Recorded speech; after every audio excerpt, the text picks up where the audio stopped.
Les radicules, ce sont les premières racines d'un être végétal. Elles jouent un rôle essentiel car c'est grâce à elles que notre plante pourra s'épanouir et grandir. Animés par nous, les frères Jean-William et Michael Côté. Les idées radicules accueillent les passionnés, les novices, les experts, les sceptiques et les convertis. Pour discuter et faire émerger les enjeux agricoles actuels et futurs du Québec, même les plus ridicules et les plus radicales.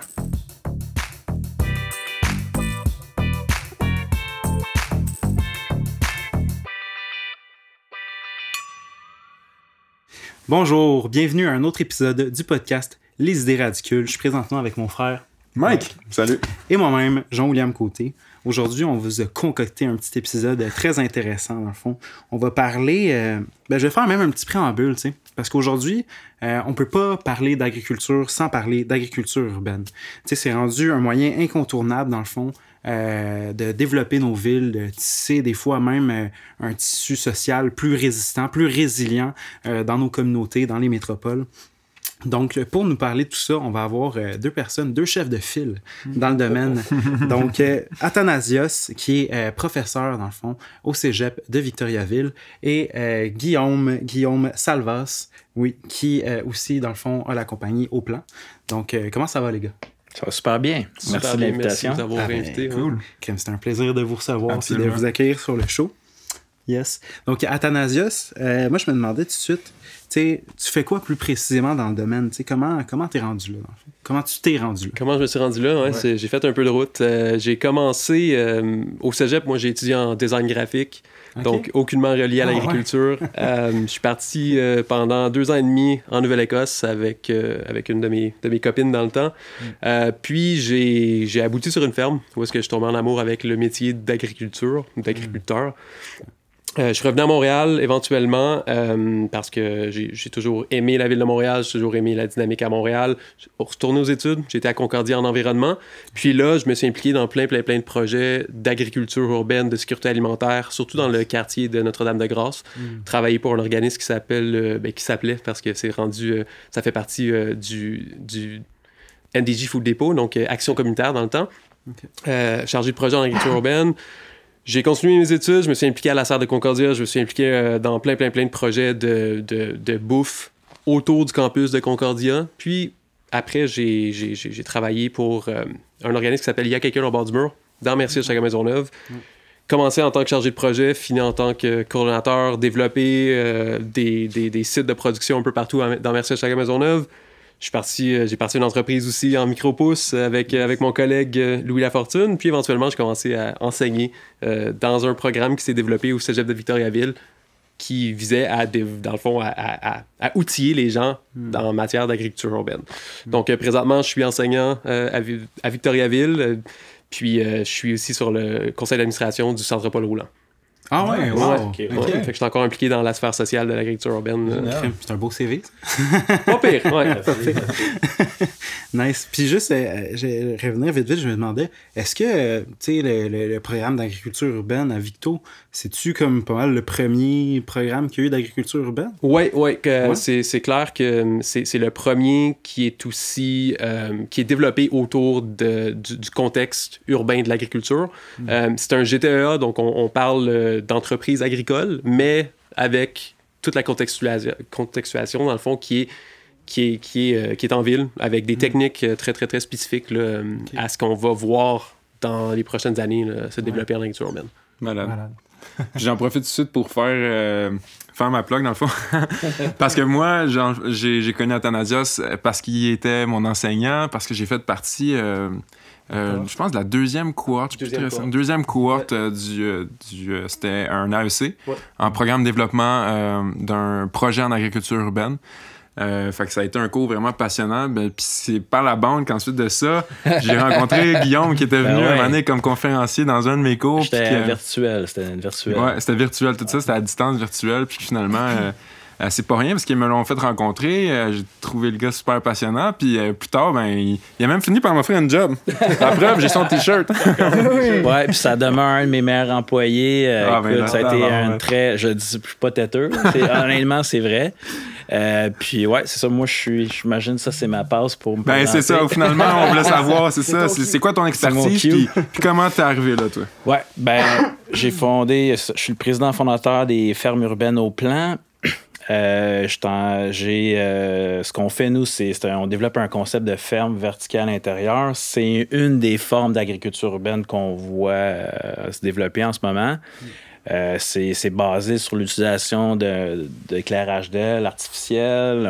On produit, la plupart du temps, c'est des systèmes verticaux, donc étagés dans des étagères où il y a des gouttières hydroponiques. Donc, c'est un peu, ça s'appelle l'agriculture un peu de précision 2.0, environnement contrôlé.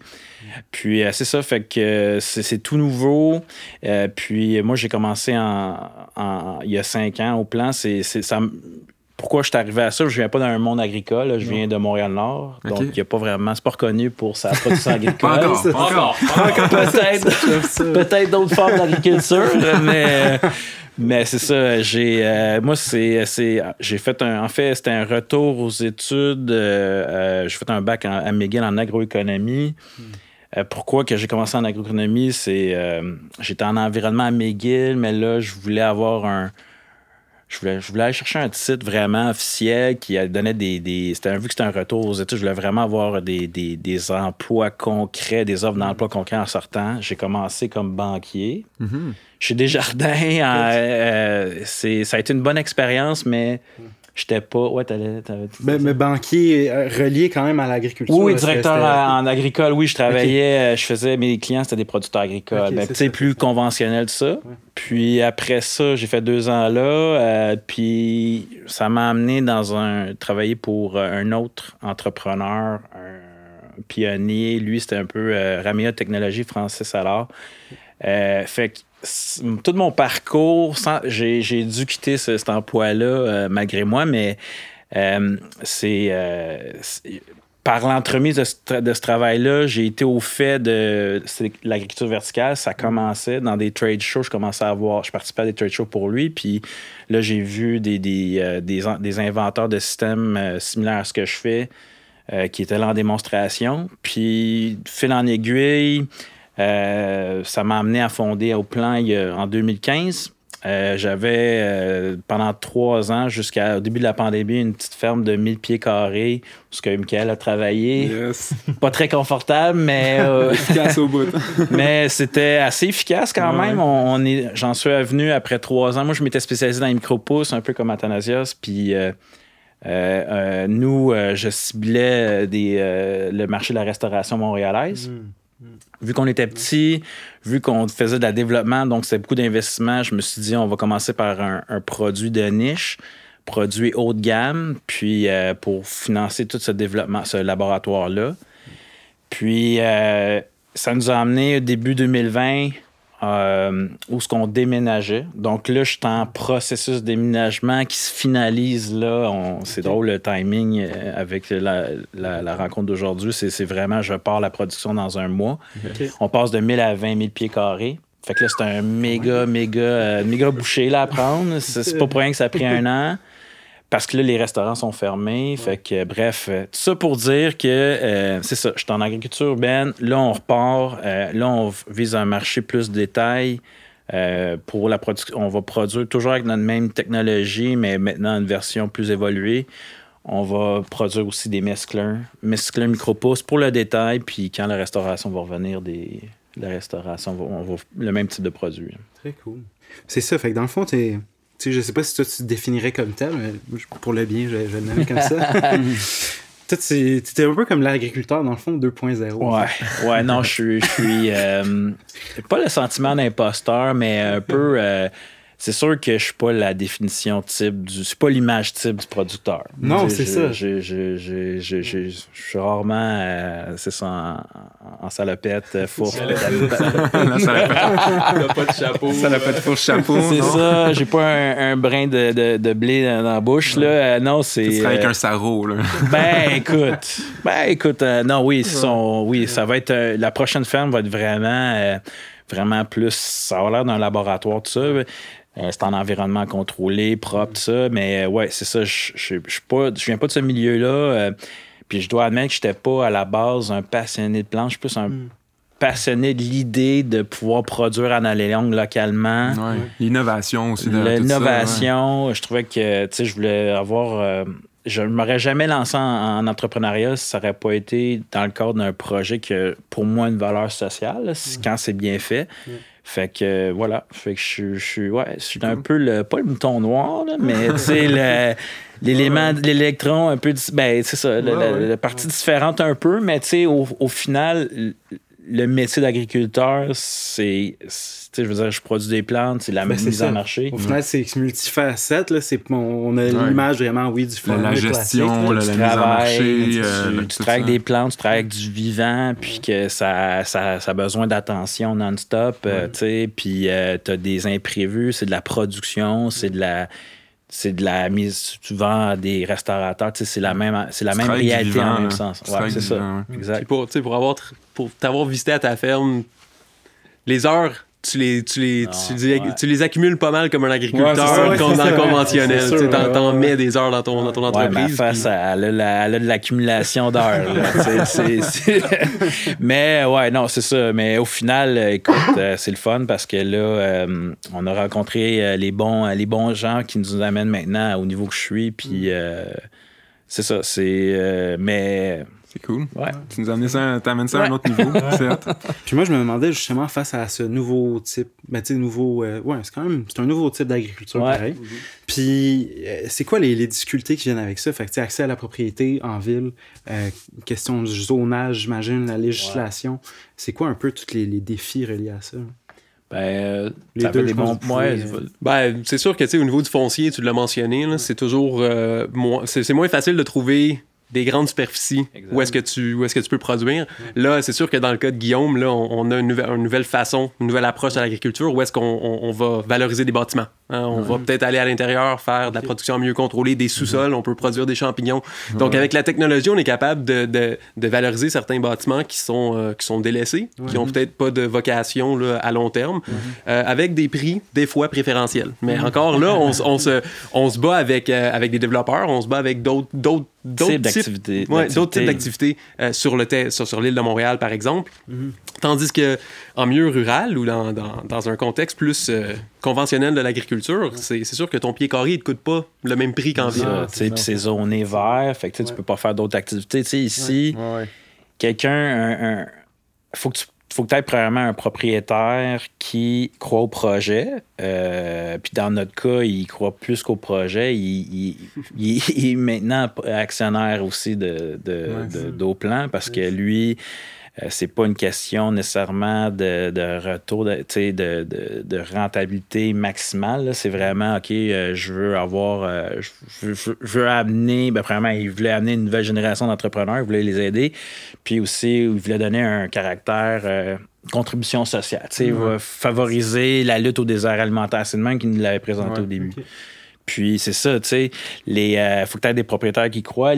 L'accès, si quelqu'un a les moyens de payer, de louer tu sais, moi je veux dire, c'est sûr qu'il y aurait quelqu'un qui aurait les moyens de le payer 5 fois plus cher le local que j'ai en ce moment. Mais, fait que tu sais, tu te bats contre ça.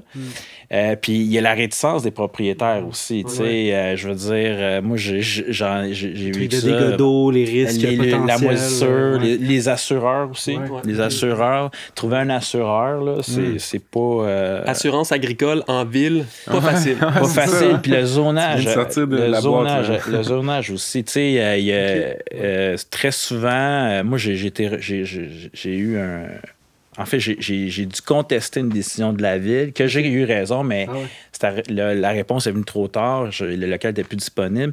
Mais c'est juste pour dire, il n'y a pas dans le règlement de zonage des arrondissements, souvent, activité agricole va aller dans telle case.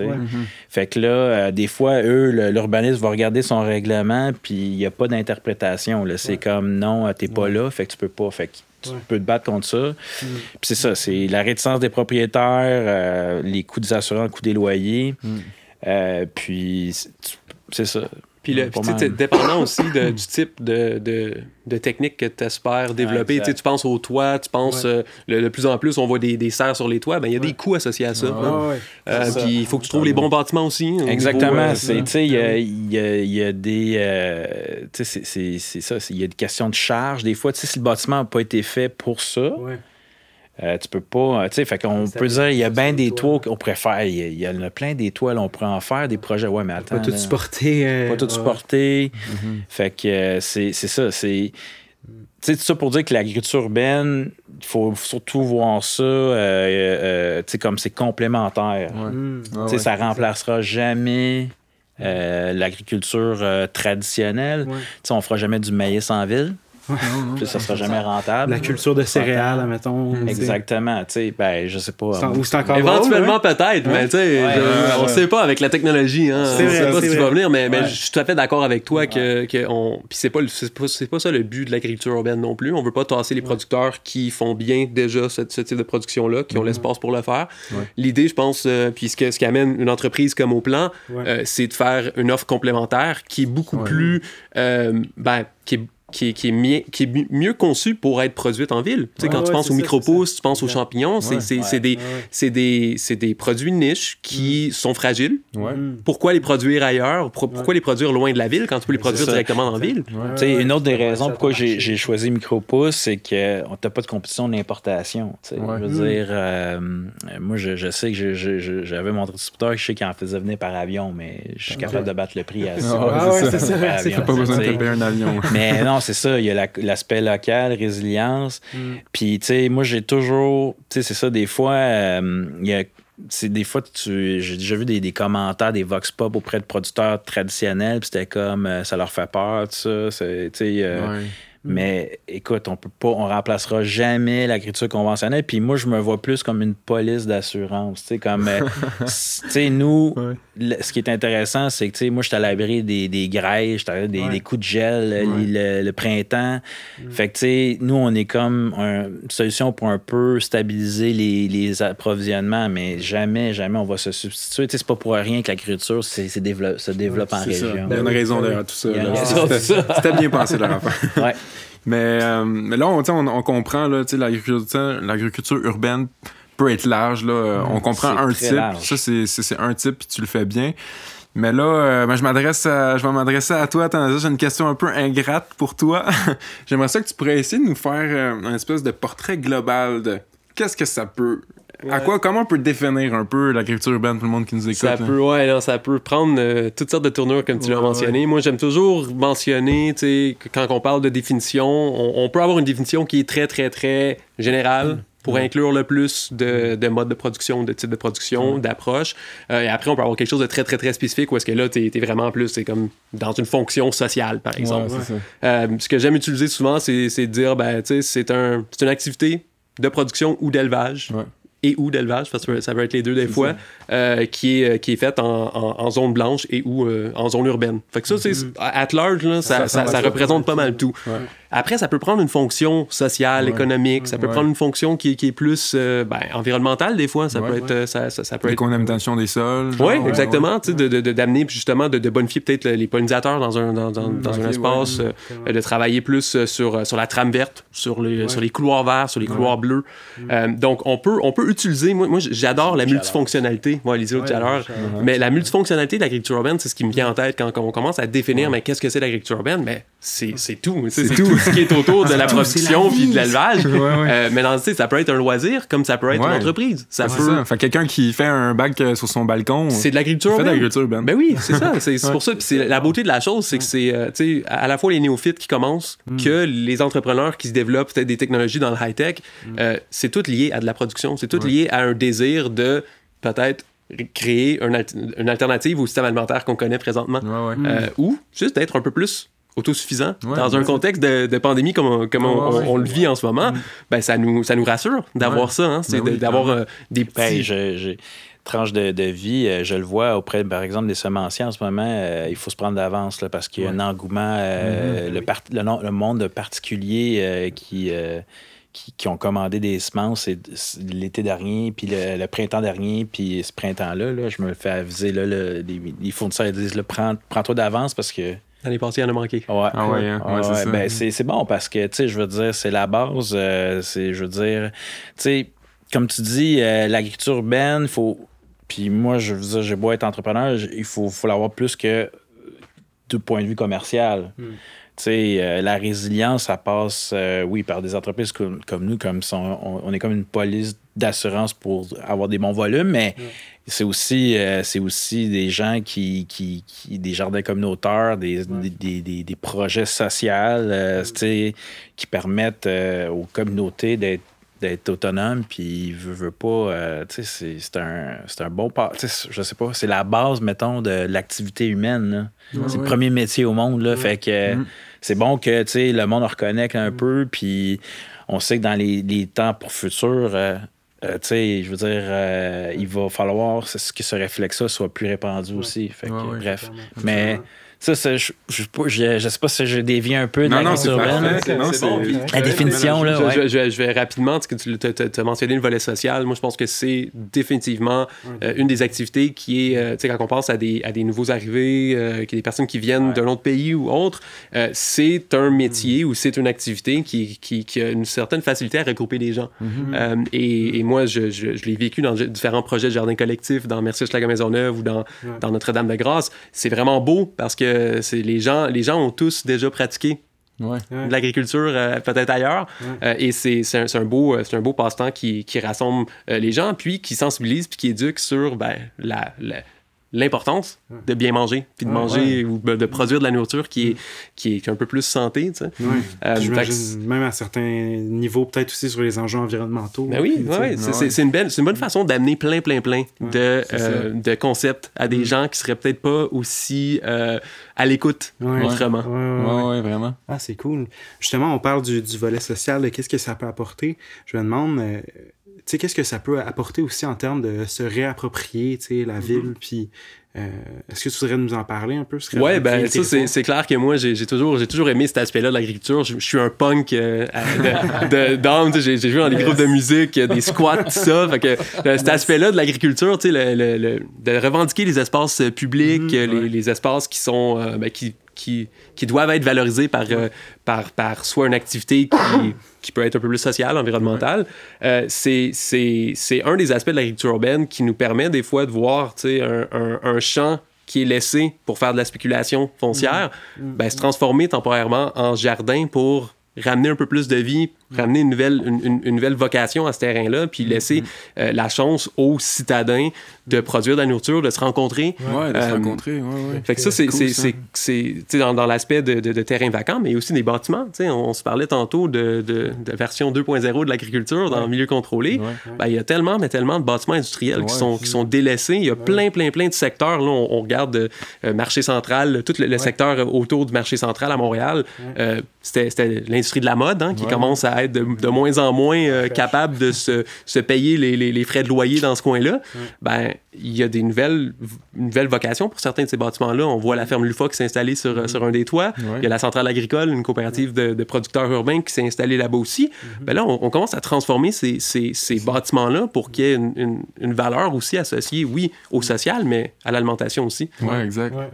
Ah, ça, c'est trippant là, de justement voir des nouvelles qui se retransforment autour de tout ça. Là. Ça me fait penser aussi à des trucs là, comme qu'on a vu justement dans les cours, mais que j'ai vraiment aimé l'histoire, mais tu sais, les guerrilla gardeners ou les gangster gardeners à LA, là, tu sais, un bonhomme, man, qui s'est dit comme moi, là, je m'en fous ici, je vais commencer à faire pousser des trucs, puis il avait pas le droit, puis là, écoute, c'était rendu que c'était quand même une façon d'être Ben oui. hors la loi, mais tu sais, ça attirait les jeunes, puis au final... De la désobéissance civile. Ouais, c'est la désobéissance civile bien raide, militantisme. puis mais tu sais, c'est beau, là, tu sais, c'est plein de positifs là-dedans, là. Ah, c'est clair. C'est comme une de ces phrases, de mes phrases préférées justement du Gangsta Gardener, c'est en produisant des légumes, t'imprimes de l'argent.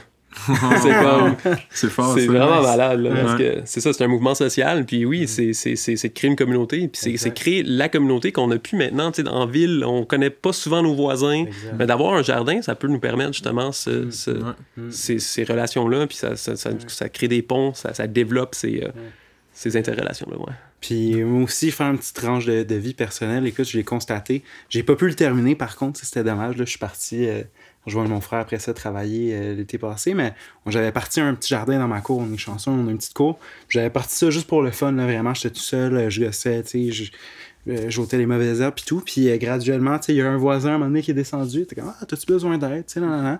Puis c'est resté comme ça. Une semaine après, on continuait, le même voisin est venu me rejoindre. Puis, tu sais, on était 12 dans le bloc. Sur les 12, c'est arrivé qu'après ça, 4 ont participé, justement. Puis là, venaient planter, ils arrosaient, ils checkaient. Puis, fait que, tu sais, c'est fort, là. Je pense que, au final, des gens qui, probablement, qu'on n'a pas tant nécessairement quelque chose à foutre, on pourrait dire.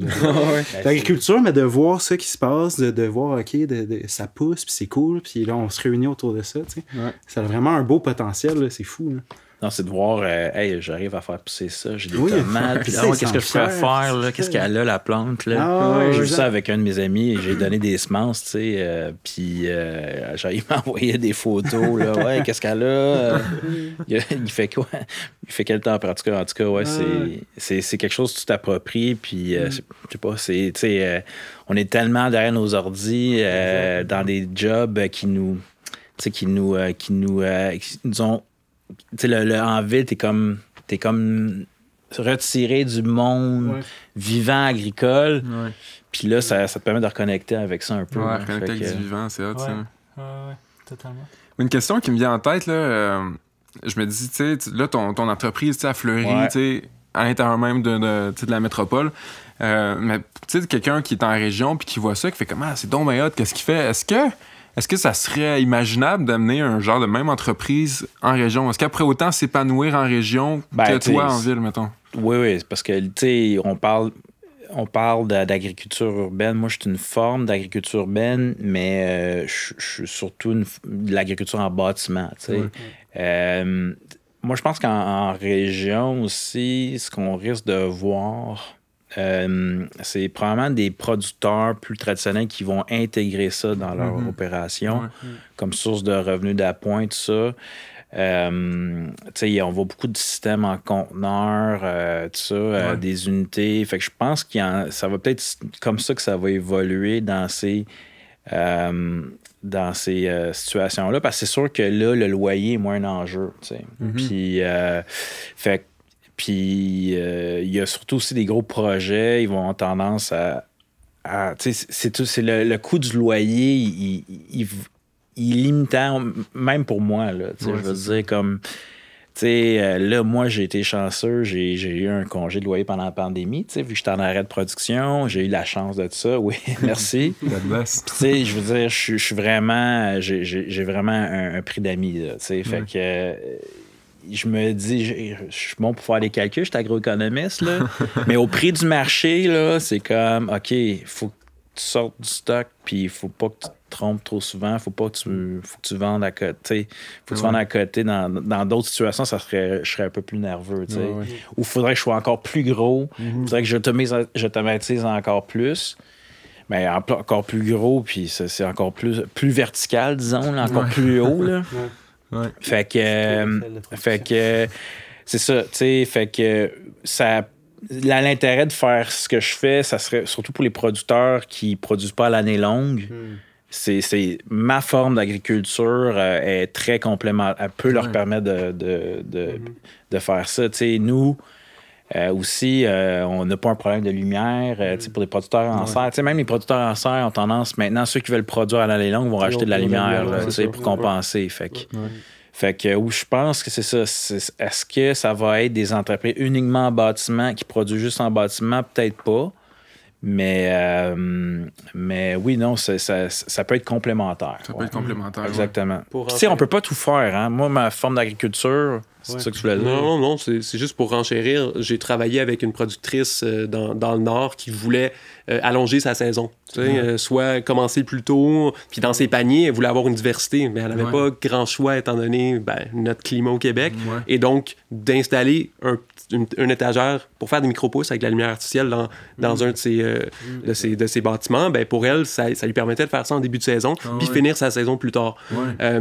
Puis comme le mentionné Guillaume, on peut faire des gros volumes. Tu sais, ça va nous coûter moins cher en région ou dans un contexte plus de zonage agricole, mais est-ce qu'on va être capable de liquider notre stock? Le marché à Montréal ou le marché dans une grosse ville, dans une métropole, est beaucoup plus intéressant. Ouais, non, c'est clair. Tu sais, je veux dire, moi, c'est pas pour rien que je me suis mis j'ai ciblé la restauration parce que je suis dans un des plus gros marchés en Amérique du Nord. Oui, c'est ça. On a 2-3 par capita, le nombre de restaurants ici. Fait que je me suis dit, bon, ben, puis Microbus, c'est produits frais, pas trop d'importations qui arrivent de Californie. Fait que j'ai un avantage, tu sais. Ouais. Fait que. Il en fait de la livraison pour toi. Hein. J'ai vu que dans un rayon de 10 km, il y en a en maudit de restaurants à Montréal. Là, il y en a peut-être un peu moins, là. Je suis désolé pour ceux qui ont fermé. Ça, c'est très. Mais tu vois, encore cette semaine, écoute, ça m'a surpris. Même, j'étais pas préparé. J'ai eu une demande de nouveaux clients, là. Cool. Puis.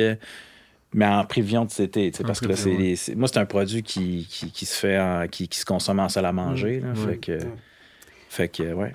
Oui, on l'a abordé un petit peu précédemment, mais j'aimerais ça aller comme creuser plus profondément aussi la question. Parce que, tu sais, on disait qu'au final, l'agriculture urbaine est complémentaire à l'agriculture en région normale. Puis, mais je me demandais, advenant qu'on le voudrait, est-ce que l'agriculture urbaine pourrait subvenir, mettons, aux besoins d'une métropole? T'sais? Oh boy. Ouais, c'est ça. C'est toujours que c'est la question. Là. Est-ce qu'on est capable de survivre avec seulement l'agriculture urbaine? La réponse courte, c'est peut-être. On va voir avec la technologie. Je pense que plus que la technologie avance, plus qu'il y a de fermes du type d'eau plan qui se développent, plus qu'on va avoir d'offres qui vont être intéressantes. Mais reste qu'on va avoir de la difficulté à aller chercher des produits de soutenance. Puis c'est là l'enjeu, c'est de trouver des superficies qui peuvent accueillir des grandes cultures. Parce que les grandes cultures, on va pas les tasser. Non, c'est ça. Puis ma question aussi, un deuxième volet avec ça, je sais pas si avant, toi, tu voulais je sais pas si ça répond vraiment à la question, mais tu sais, à la base, il y a tellement de gaspillage alimentaire, là, c'est que déjà là... Je prends la balle au bon, on va faire un épisode de gaspillage alimentaire. Ratez-le pas, ça va être super intéressant, on va revenir là-dessus. Excuse. Non, mais c'est ça. Puis... je sais pas, moi, tu parles en ville, là, on entend un petit peu, je sais pas si je t'envoie peut-être une autre balle ou tu en as déjà parlé, mais là, ça l'émerge et je suis pas un grand connaisseur, mais l'élevage d'insectes, là. Tu sais, moi, je crois honnêtement qu'un jour ou l'autre, ça va en venir à être la source de protéines de base. Puis ça se produit, ça va bien se faire en ville. Très bien en ville. Fait que, tu sais, si en ce moment, on fera pas, tu sais, on peut pas, avec les sources de protéines qu'on a, on peut pas, actuellement, la manière qu'on les produit, nos protéines, on peut pas penser que une ville va être autosuffisante, mais peut-être qu'avec des nouveaux, quand tu disais nouvelles technologies, une nouvelle production comme ça, ça pourrait changer. Ouais. Puis, faut mettre un gros coup aussi sur la sensibilisation du consommateur. Tu parles d'élevage d'insectes. Moi, je suis tout à fait d'accord avec toi. Ça s'en vient. Non, mais je pense ça va prendre de la place, mais ça va prendre du temps aussi avant que les consommateurs se l'approprient. C'est ça. Mais tu sais, en même temps, tout ce qui arrive, Beyond Me, tout le travail qui se fait pour rendre ça de plus en plus, genre, le goût acceptable, enlever aussi l'effet, le stigma derrière. Ouais, c'est ça, exactement. Ça, en forme de boulette. D'un coup, ça passe bien. Tout le monde en veut. C'est ça, que c'est pas juste en croquant, en larve, là, tu sais, que le monde... Ouais, c'est mais ça, non, ça frappe l'imaginaire. Est-ce qu'on peut en venir? Écoute, c'est ça, je pense que c'est tout complémentaire de, OK, on réduit vraiment le gaspillage, mais... Puis on trouve on développe de nouvelles technologies, de nouvelles productions qui sont bien adaptées au contexte urbain. Mais il reste que, tu sais, je veux dire, l'agriculture à la base, ça prend de la terre, ça prend de la superficie, ça prend, tu sais... Ah oui, définitivement. Puis il faut aussi repenser peut-être à ce qu'on mange, puis quand on le mange. Puis tu sais, l'aspect de la saison qui est super important. Puis il y a beaucoup des consommateurs qui sont gâtés. Hein. On va dans les épiceries, on a accès à un buffet mondial de ce qui se produit à n'importe quel temps de l'année. Ça va être un gros challenge. Tu sais, si on veut seulement être autonome en agriculture avec l'agriculture urbaine, mais il va falloir accepter en tant que consommateur qu'on va peut-être manger plus de légumes racines à la fin de l'année, puis plus de verdure pendant l'hiver. Moins d'ananas, plus de navets. C'est ça. Apprendre à congeler les fruits de l'été, faire des conserves. Mais pour juste terminer aussi, parce que là, pour cette question-là, j'avais mis un peu le matage d'avocat du diable. Là, c'est la question salaud un peu. Mais est-ce que justement, en termes de nourriture, est-ce que la nourriture produite, c'est vraiment ça la seule richesse de l'agriculture urbaine, tu sais? Non, il y a beaucoup plus de retombées. C'est ça que tu voulais comme réponse? Oui. Il y a beaucoup plus de retombées. On en a parlé tantôt, Guillaume l'a mentionné, l'aspect social, l'aspect environnemental.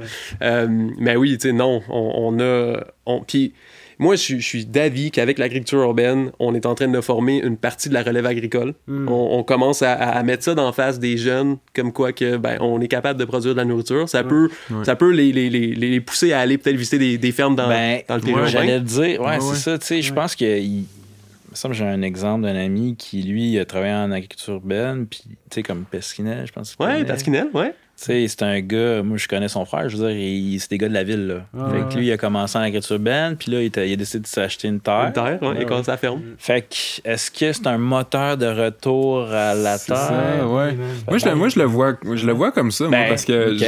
C'est ça, moi, au début, totalement. Moi, clairement... Ouais, mais c'est ça. OK, ouais, clairement. Moi, j'ai commencé de même, là, j'étais en ville, puis je voyais des trucs qui se faisaient en ville d'agriculture, j'ai trouvé ça vraiment nice. Je me suis inscrit dans un cours d'agriculture spécialisé agriculture urbaine. Puis finalement, tu sais, dès que j'ai pu, mon premier été que j'ai pu, j'étais allé travailler au champ, tu sais, en région, tu sais. Puis, c'est une belle porte d'entrée. Une belle porte d'entrée. Puis non seulement ça, mais tu sais, tantôt on parle de complémentarité, puis je trouve que c'est vraiment là que je pense qu'il y a quelque chose de gagnant aussi à aller voir. C'est que, tu sais, justement, on le sait, là, les maraîchers, par exemple, là, ils ont des étés ultra intenses. Puis, tu sais, c'est comme il faut que tu fasses le max de revenus dans vraiment une courte période de temps. Puis, tu sais, là, c'est cool. Il y a des nouvelles avenues aussi, tu sais, de pouvoir continuer à utiliser des serres froides en hiver, des serres non chauffées. Fait que, tu sais, tu peux développer une espèce d'offre, tu sais, avec des légumes qui continuent à pousser en hiver. Tu vas compléter ça avec des produits frais, tu sais, micro-pousses. On a parlé de champignons. Fait qu'il y a vraiment une façon, je pense, de gagner en autonomie alimentaire, là, tu sais. Avec notre climat, tu sais, c'est de là qu'on peut vraiment trouver quelque chose d'intéressant aussi. Là. C'est ça, mais moi je pense que c'est ça, il va y avoir des bouleversements quand même qui vont devoir venir. Tu sais, il va peut-être falloir accepter moins de diversité, tu sais, peut-être moins d'ananas, d'avocats au mois de janvier. Ouais. Puis tu sais, moi je me demande à quel point, tu sais, je suis curieux si là en ce moment, on se casse pas trop la tête à essayer de trouver tant de diversité que ça, parce qu'on en a. Tiens, déjà là, elle arrive un peu de partout. Ouais. Je me dis, là, mec, t'avais plus l'ananas, mec, on n'avait plus la banane, mec, on n'avait plus ci, qu'on n'avait plus ça. Un moment donné, on va bien se repencher sur, genre, qu'est-ce que nous, on a ici qui est intéressant. Aller retrouver, genre, des fruits puis des trucs comme ça qui, tu sais, je sais pas, man, on en parle beaucoup ces temps-ci, mais la mélange, la camerise, l'argousier, tu sais, il y a plein de trucs qui existent puis qui sont comme... L'agroéconomiste en moi va parler, là, mais le meilleur signal de changement, ça va être le prix, là. Je veux dire, tu sais, comme moi, je veux dire, je vais donner un exemple. Moi, j'étais encore un carnivore, mais beaucoup moins. Puis je suis plus capable de manger du bœuf parce que je sais la facture environnementale.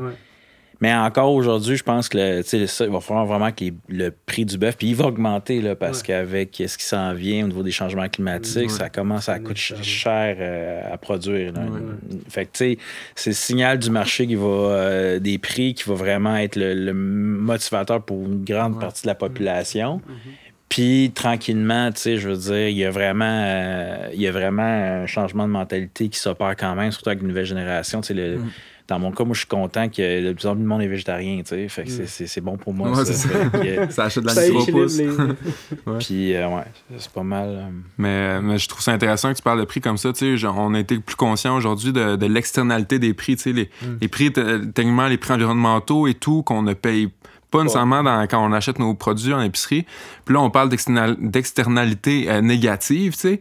Mais là, ce que je trouve beau dans tout ça, c'est que finalement, quand on s'en va parler de projets super cool d'agriculture urbaine, mais là, il y a une externalité positive aussi, tu sais. Il y a quelque chose de plus, finalement. Tu vas acheter ton produit. De un, c'est bon pour toi, qu'est-ce que tu veux, mais plus que ça, il y a quelque chose de plus qui se génère, tu sais. Ça, je trouve ça cool. Hein. Mais il faut faire attention. Puis là, c'est moi qui vais être l'avocat du diable. On s'en est parlé un peu tantôt, Guillaume et moi, mais il faut faire attention que les pratiques qu'on va utiliser en agriculture urbaine soient positives pour l'environnement. Ouais. Parce que souvent, ce qu'on va faire, c'est qu'on va faire venir des intrants d'ailleurs. On va produire avec des ressources qui sont pas propres au contexte local, qui viennent d'ailleurs. Donc, on crée des externalités de cette façon-là. Et donc, il faut faire attention aux différents modes de production puis différentes technologies techniques. Parce que sinon, on peut se tirer une balle dans le pied. Je vais produire un peu la même erreur du système. Je vais être très critique de mon industrie. OK? Puis, c'est peut-être rare qu'il y a des promoteurs comme moi vont l'être, là, mais ouvertement. Mais tu sais, comme moi, un des arguments de vente un argument pour dire que ma forme d'agriculture est très green, ça, c'est que on élimine le kilométrage alimentaire. Ils vont dire ça, on produit à l'année, on réduit notre consommation en eau. Ça, c'est vrai. On n'utilise pas de pesticides, même l'utilisation de fertilisants, vu qu'on est surtout en hydroponie ou en recirculation, c'est beaucoup plus économique. C'est beaucoup plus... pour un même poids de laitue, par exemple, c'est beaucoup moins intensif en eau puis en intrants, en fertilisant que la méthode conventionnelle. Mais le contrepartie, c'est que c'est très intensif en énergie. On est chanceux au Québec, l'hydroélectricité fait que c'est très... c'est une énergie propre, on a des surplus au Québec, on sait pas quoi en faire. Fait que c'est une bonne avenue.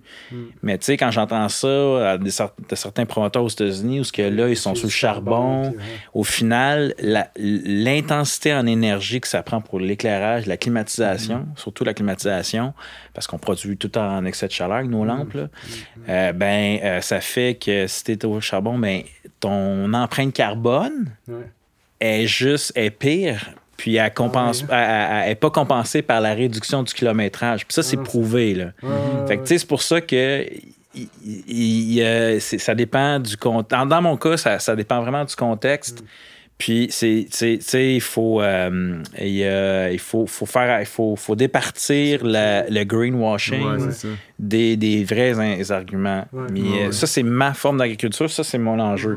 Mais pour l'agriculture urbaine en général, c'est sûr que, je parle, dans notre cas, nous, c'est des emplois locaux. C'est des emplois locaux. Nous, aussi, on est dans un milieu, défavorisé dans Hochelaga Maisonneuve, puis on veut, dans notre modèle d'affaires, j'aime pas ça, dans nos valeurs, c'est de aussi, moi, je prévois garder une partie de ma production, mes surplus pour des organismes locaux. Oui, exactement.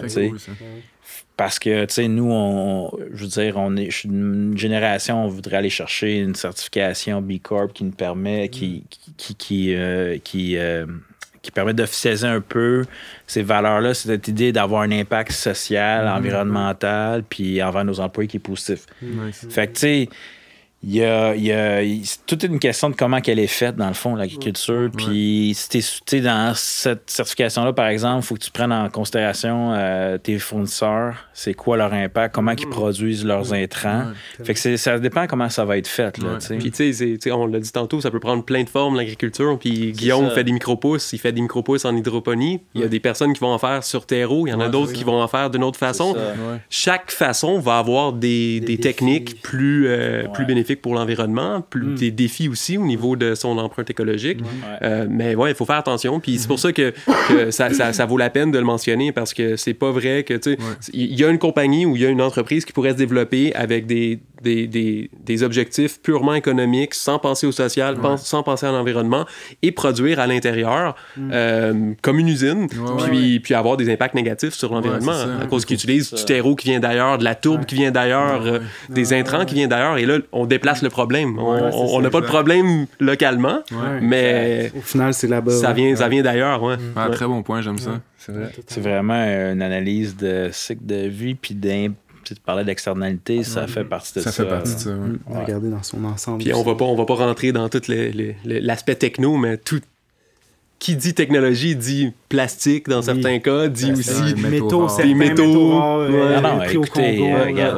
C'est clair. Ça moi-même, j'en suis conscient. Là, des lampes qu'on utilise, il y a des métaux là-dedans. Fait que, c'est pour ça que moi, le premier aspect d'au plan, c'est la culture de légumes, mais on veut faire d'autres productions. Je pense qu'on va aborder question de l'économie circulaire, tout ça. C'est ça, oui, clairement. Parce que tu en as parlé un peu vite fait, mais tu es tout le temps en surplus de chaleur.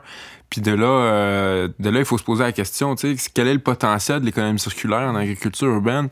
Je pense que ça, c'est un aspect vraiment à ne pas négliger. Là, Dans notre cas, ça me permet, c'était dans la bâtisse qu'on est situé, on est adjacent à un centre de distribution.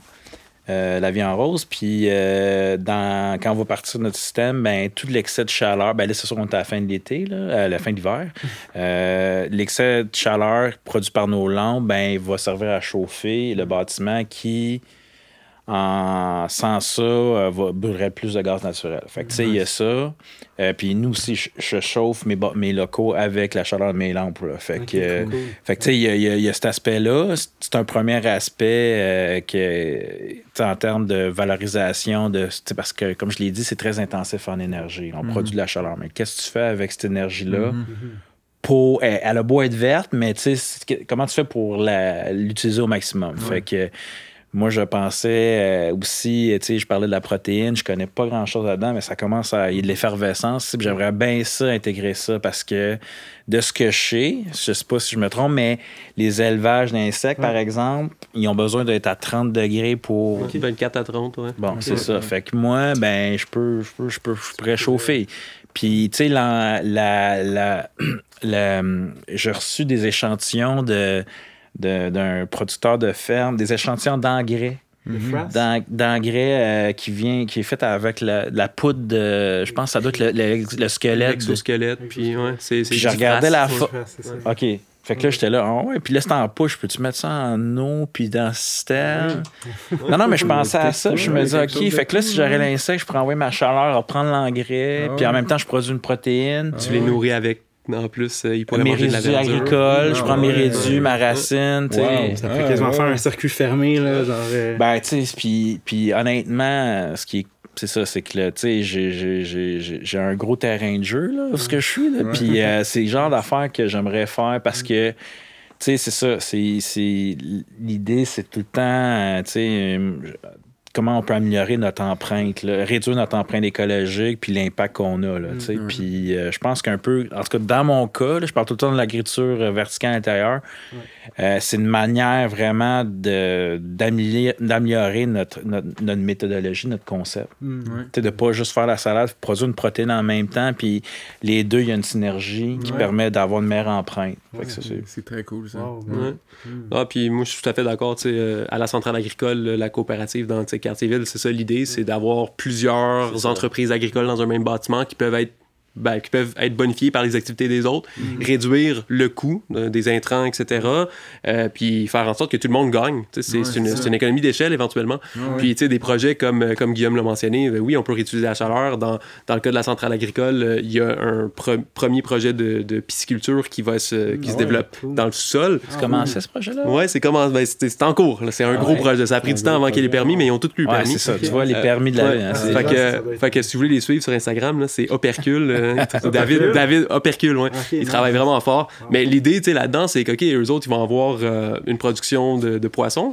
Ça va être de l'eau qui va être ultra fertile, qui va sortir de ces systèmes-là. Est-ce qu'on est capable de les jeter dans un système un peu comme le fait Guillaume avec de l'hydroponie, sans avoir un projet d'aquaponie, mais d'avoir deux différents projets qui utilisent justement les déchets d'un autre. Après, le frasse des insectes peut aller sur le toit pour amender un sol, éventuellement. La chaleur du bâtiment de toutes les entreprises à l'intérieur peuvent être jeté sur le toit. On peut installer une serre, chauffer cette serre-là. Donc, il y a plein de synergies de ce type-là. On le voit maintenant beaucoup avec les fermes de champignons qui utilisent le café, le marque de café. Et avec les champignons, après, tout le substrat qui est super riche, plein de mycélium rejeté dans des systèmes de production. Puis moi, c'est ça, pour avoir travaillé avec Blanc de Gris, ce que au début, quand je voulais partir mon projet, j'avais l'idée de vouloir m'installer à côté d'eux pour prendre leur CO2, parce qu'ils doivent changer leur air à cause qu'ils sont en trop de CO2. C'est ça, un peu comme l'humain, là. Traditionnellement, c'est ça. Puis traditionnellement, en production en serre, ils brûlent du gaz propane là, pour créer du CO2, pour enrichir l'air. Parce que c'est c'est la lumière, du CO2, on fait du sucre, une plante, photosynthèse. Voilà. Idée. Let's go! Fait que puis même l'hiver aussi chauffait un peu, puis nous, eux, ils envoyaient de l'humidité dans leur serre. Moi, je crée de l'humidité. Moi, j'en ai même trop produit d'humidité à un moment donné. J'ai des problèmes avec ça. Fait que c'était de dire, quand tu parles d'énergie circulaire, moi, je vois ça, insectes, champignons. Tu sais, je veux dire, centrale greuse, c'est ça aussi. Tu sais, on a l'idée est partagée, là, tu sais, elle se propage. Puis c'est un peu l'avenir aussi de l'agriculture urbaine, d'après moi, en bâtiment. C'est peut-être une vision un peu simpliste là, de toute la chose, parce qu'il faut beaucoup d'ingéniosité dans tout ça, puis pour créer les systèmes. Mais j'imagine que jusqu'à un certain degré, je veux dire, quand tu check certaines dynamiques, certains climats, certaines zones en nature, tu vas avoir genre une espèce de collaboration comme ça qui au final va vraiment profiter à genre chaque en nature, espèce. C'est une espèce de mutualisme ou justement de la coopération interspécifique, interespèce. Puis tous les services écosystémiques, tu es capable de voir comment que les différents organismes travaillent ensemble. Tu regardes juste les pollinisateurs, puis le service qu'ils nous offrent, puis qui offre toutes les forêts, puis tous nos producteurs, ça fait partie de la game. Là. Puis je pense que oui, plus que tu as d'entreprises de ce type-là, plus que tu développes ces technologies-là, ces techniques de production-là, mais plus que tu vas avoir un besoin éventuellement d'associer puis de collaborer, parce qu'on va pas s'en sortir. On le voit en ce moment, juste pour trouver les intrants, c'est pas toujours facile en ville. On n'a pas la facilité de trouver les intrants comme en campagne ou en milieu plus dans le périurbain. Si on est capable de créer nos déchets, créer nos intrants en même temps, valoriser nos déchets, ben là, c'est gagnant pour tout le monde, puis c'est beaucoup plus durable comme approche. Absolument. Ça me fait penser justement d'ailleurs à... Ben, en ce moment, je fais comme un stage chez quelqu'un, une petite ferme, là, justement, de micro-pousses dans Ville-la-Salle, la ferme Pousse Menu. Puis, petite ferme. C'est quand même gros. C'est quand même gros. Mais tu sais, ils ont créé tout leur propre système pour genre... parce que eux, c'est sur terreau, exact, le compostage. Puis pour eux, c'est écœurant. Là. Tu sais, c'est quand même... C'est pas si... Ben, c'est compliqué comme toute l'organisation qu'il a créée autour de ça. Mais c'est relatif. Une fois que comme c'est fait, c'est comme Chris, c'est vrai que ça se fait, man, ça se fait bien. C'est quand même. Puis ils sauvent de l'argent, puis ils sauvent des ressources ailleurs. Ils sauvent des ressources ailleurs. Il y a un compost de feu, là. Genre, écoute, c'est incroyable son compost, super fertile. Il pourrait quasiment vendre son compost. Ben, il le fait à certaines personnes. Il le fait pas en grosse quantité, mais il a commencé à le vendre, puis le monde qui achète son compost. C'est clair.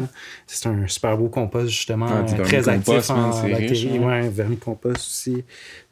Fait que exactement. Moi, je me demandais de revenir peut-être aussi un peu plus au niveau social. Est-ce que tu penses que... la question est un petit peu plus dirigée vers toi, là, Athanasios. Est-ce que tu penses que l'agriculture urbaine pourrait servir comme un catalyseur peut-être de lutte sociale? C'est comme moi, j'avais vu déjà un peu... Des projets, il me semble, d'agriculture urbaine qui étaient ça, mettons, c'était juste des femmes qui là, décidaient de se repartir une petite mini-fermette ensemble en zone urbaine. Puis c'était un moyen en même temps pour eux soit de militer, soit même des fois de s'émanciper ou faire de l'intervention avec des intervenants. Puis... Ah ouais, tout à fait. Puis, tu sais, il y a l'aspect empowerment qu'on voit souvent lié à l'agriculture urbaine. Puis, ça donne une voix à certaines personnes. Ça donne juste un lieu pour que les gens puissent se rassembler. Puis, ça peut être des populations qui sont plus vulnérables. Moi, dans différents projets que j'ai développés, surtout dans Merci Hochelaga Maisonneuve, on travaille beaucoup avec des personnes au centre universitaire en santé mentale, donc anciennement connu sous le nom de l'OUIH. L'idée, c'était de développer des projets avec les ergothérapeutes là-bas pour faire sortir les gens et faire en sorte qu'ils puissent sortir de leur routine hebdomadaire, de travailler des plantes, et on voyait à quel point ça avait un impact positif juste sur leur façon de voir. Juste une journée ou une activité avec d'autres personnes, rencontrer d'autres personnes. Puis ce qui était super beau de ce projet-là, c'est un jardin communautaire qui était sur le site de l'Institut universitaire en santé mentale, mais qui était ouvert au grand public aussi. Donc c'était pour les citoyens, les employés de l'Institut, ainsi que des participants au projet.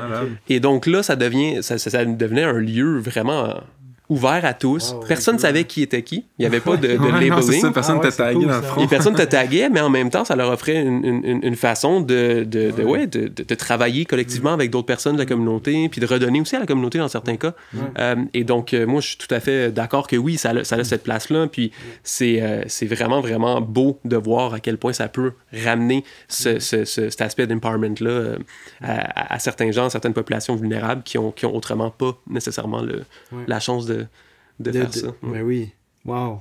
C'est inspirant quand même tout ça. Je trouve ça merveilleux pour vrai. Ouais, je trouve que c'est vraiment... On a une super belle conversation. Là. J'aurais voulu éterniser ça avec vous autres. Merci vraiment d'avoir pris de votre temps pour venir, d'être venu jaser avec nous. C'était votre générosité aussi. Là, vous êtes... les deux, vous avez full participer, c'était cool. Puis, vous êtes fait du fun, vous? Ouais. Moi, là, n'importe quelle journée où je peux passer du temps avec Guillaume, je me fais du fun.